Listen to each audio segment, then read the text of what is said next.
कन्या लग्न की कुंडली के 10वें स्थान पर चंद्रमा और बुध की युति के क्या परिणाम है, इस पर चर्चा करने जा रहे हैं और विस्तार से चर्चा करेंगे। आप यह हमारा पूरा वीडियो देखेंगे तभी आपको थोड़ा पॉइंट समझ में आएगा। अब अधिक विलंब न करते हुए, यदि आप हमारा ये ज्योतिष एकाग्र चैनल देख रहे हैं ज्योतिष से संबंधी जानकारी के लिए, तो हम आपका हार्दिक स्वागत करते हैं। इंस्टाग्राम या फेसबुक आप देख रहे हैं तो उसमें भी ओम प्रकाश शर्मा आप सभी का हार्दिक स्वागत, हार्दिक अभिनंदन करता है।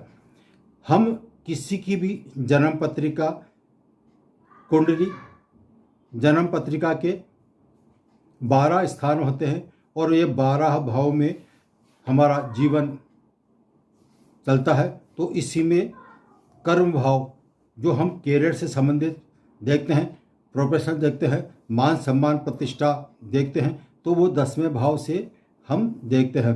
तो एक तो 12 भाव होते हैं, 12 भाव में से कौन सा भाव, कौन सा घर हम देख रहे हैं उसके बारे में उसी पर नज़र डालते हैं। और सर्वप्रथम जो देखते हैं वो 9 ग्रह होते हैं। 9 ग्रह के कारक तत्व अलग अलग बटे हुए हैं।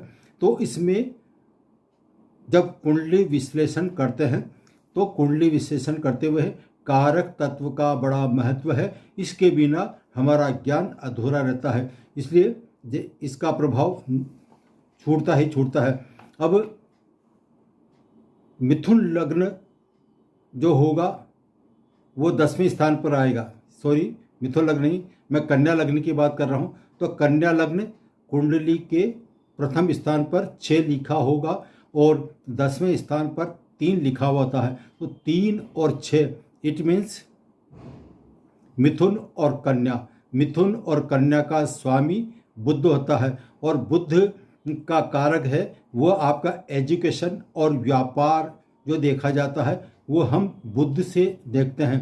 तो बुध का इतना महत्व है। अभी 2 पे ही चर्चा करूँगा। कारक तत्व एक तो है एजुकेशन और दूसरा है आपका बिजनेस। इसके अलावा जब 10वें स्थान पर स्वग्रही बुध बैठा होगा, मिथुन और कन्या का स्वामी बुध होता है और केंद्र का स्वामी बुध जब केंद्र में ही बैठता है स्वग्रही होकर, तो ये भद्र नाम का योग बनता है। यह भद्र योग की थोड़ा आगे चर्चा करूँगा, भद्र योग से क्या क्या परिणाम मिलते हैं। इसके अलावा 11वां स्थान जो होता है वो लाभ भाव, प्रॉफिट का भाव कहलाता है, आपकी मनोकामना पूर्ति करने का भाव कहलाता है। यदि जब हम कन्या लग्न की बात कर रहे हैं तो 10वें स्थान पर 3 लिखा हुआ होता है। 3 का मतलब मिथुन राशि। नेक्स्ट जो हाउस आता है वो 11th हाउस आता है। तो 11वां भाव किस तरह से देखा जाता है, वो आपकी मनोकामना पूर्ति, इच्छा पूर्ति वाला भाव कहलाता है। और बिजनेस की दृष्टि से लाभ, प्रॉफिट जो देखा जाता है, आय जो प्राप्त होती है, वो हम 11वें स्थान से देखते हैं। तो 11वें स्थान पर जब हम कन्या लग्न की चर्चा कर रहे हैं तो 11वें स्थान पर 4 लिखा होगा। 4 लिखे का मतलब होता है चंद्रमा। इसका स्वामी, कर्क राशि का स्वामी चंद्रमा होता है। तो 11वें स्थान का स्वामी चंद्रमा जब बुध के साथ 10वें स्थान पर स्थित होगा तो ऐसे में हम इसको क्या बोलते हैं, चंद्रमा प्लस बुध, यानी कि चंद्रमा की युति और बुध के साथ। अब इसमें डिग्री वाइज देखते हैं। डिग्री यदि चंद्रमा की कम है तो पहले चंद्रमा लिखा जाएगा और उसके बाद में कुछ अंशों पर बुध की डिग्री जाता है तो बुध लिखा जाएगा। इसके अलावा यदि बुध की कमज़ोर डिग्री है, कम डिग्री है और चंद्रमा की ज़्यादा है तो ऐसे में बुध पहले लिखा जाएगा और चंद्रमा बाद में लिखा जाएगा। तो मैंने अभी आपकी जो चर्चा का विषय जो है वो है चंद्रमा प्लस बुध। अब चंद्रमा फॉर एग्जांपल 4 डिग्री का है और नेक्स्ट 5 डिग्री का यदि बुध है तो पहले चंद्रमा उसके बाद में बुध लिखा जाएगा। तो चंद्रमा और बुध की स्थिति, साथ ही लग्न भाव का स्वामी यदि 10वें स्थान पर बैठ जाए और 11वें भाव का स्वामी भी 10वें स्थान पर बैठ जाए तो इनकी दोनों की युति क्या प्रभाव देती है। अब मैंने कारक तत्व के बारे में बताया था। तो सबसे पहले बुध की चर्चा करते हैं। बुध जो है आपका एजुकेशन कारक है, बुद्धि कारक माना गया है, और सबसे बड़ी बात है ये बिजनेस का कारक माना गया है। तो कारक तत्व जो देखते हैं वो प्रमुख जो रोल होता है वो बुध का होता है इन पे। अब चंद्रमा है, अब चंद्रमा जो है आपके एक माँ का कारक होता है, मन का कारक होता है। तो यदि हम एजुकेशन की बात करते हैं तो बच्चे की पढ़ाई में मन लगेगा या नहीं लगेगा, तो चंद्रमा मजबूत होना चाहिए। इसके अलावा जो एजुकेशन का भाव है वो है बुध, तो ये बुध भी मजबूत होना चाहिए। इन दोनों पर किसी भी पाप ग्रहों की दृष्टि नहीं होगी तो ऐसा व्यक्ति आगे जाकर बहुत प्रोग्रेस कर सकता है। अभी पाप ग्रह जो होते हैं राहु केतु तो है ही सही, शनि मंगल और सूर्य, यदि इनकी दृष्टि इस 10वें स्थान पर होगी तो ऐसे में जो मैं तथ्य बताऊंगा वो तथ्य कमज़ोर पड़ सकते हैं। तो इनको देखते हुए शुभ स्थिति, यदि इस पर शुभ ग्रहों की दृष्टि पड़े या नहीं पड़े, लेकिन शुभता बलवान होनी चाहिए, तो ऐसे में जो मैं आपको बता रहा हूँ वो आपका बिल्कुल लागू होगा। ऐसा जातक जिसके 10वें स्थान पर चंद्रमा और बुध स्थित होगा तो ऐसा जातक अपने जीवन में उच्च पद प्राप्त करता है।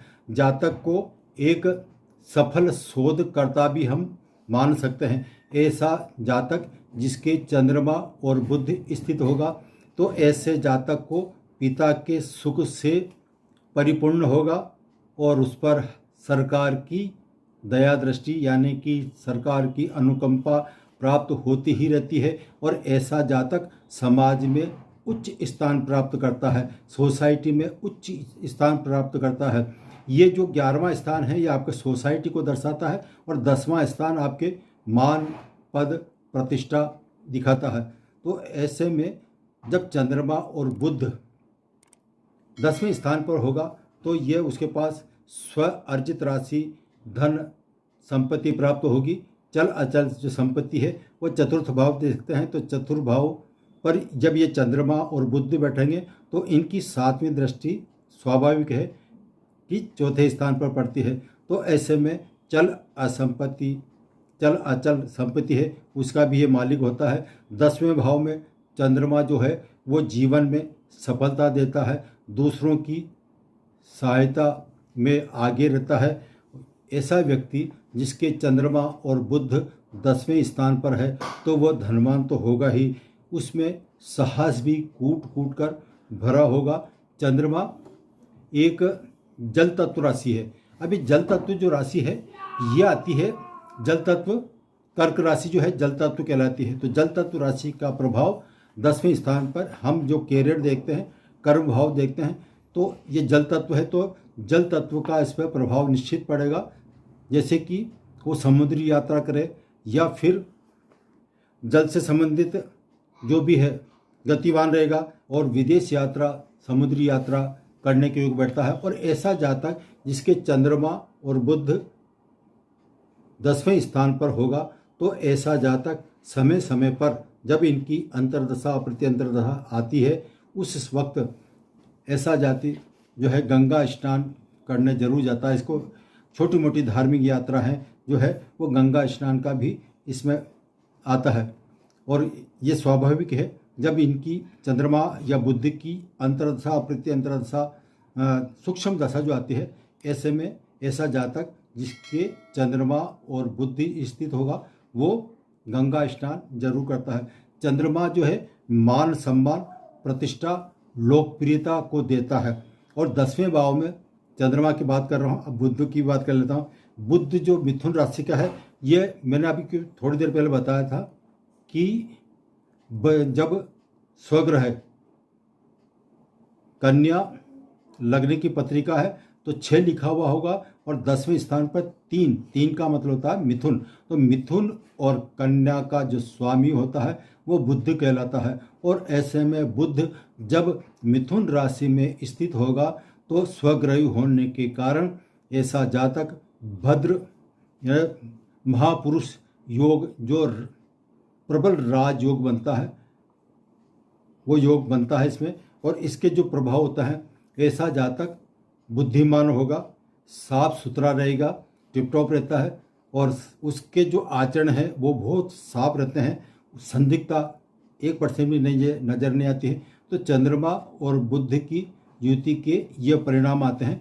इसको जो मनपसंद जो सब्जेक्ट दिलाया जाए, ऐसे जातक जब बचपन निकलता है उसको उसकी मनपसंद का सब्जेक्ट दिलाएंगे, तो ऐसे में चंद्रमा से संबंधित मन का कारक है, तो मनोविज्ञान भी हो सकता है, दूसरों के मन को समझने वाला हो सकता है, या केमिस्ट्री वगैरह जो है, ये सारे सब्जेक्ट चंद्रमा से आते हैं। तो चंद्रमा से संबंधित सब्जेक्ट ऐसे जातक को दिलाया जाए तो ऐसा जातक कम मेहनत में भी अच्छा एजुकेशन प्राप्त कर सकता है। यह है विशेषता। और यदि चंद्रमा के खिलाफ उसको अब दूसरे सब्जेक्ट दिला दिए तो उसमें उसकी रुचि नहीं होगी, और वो रुचि नहीं होने के कारण अपने अध्ययन काल में ज़्यादा पढ़ नहीं पाता है। इसलिए इस बात का विशेष ध्यान रखें कि चंद्रमा और बुध की 10वें स्थान पर युति हो, तो ऐसे में उसको मनपसंद का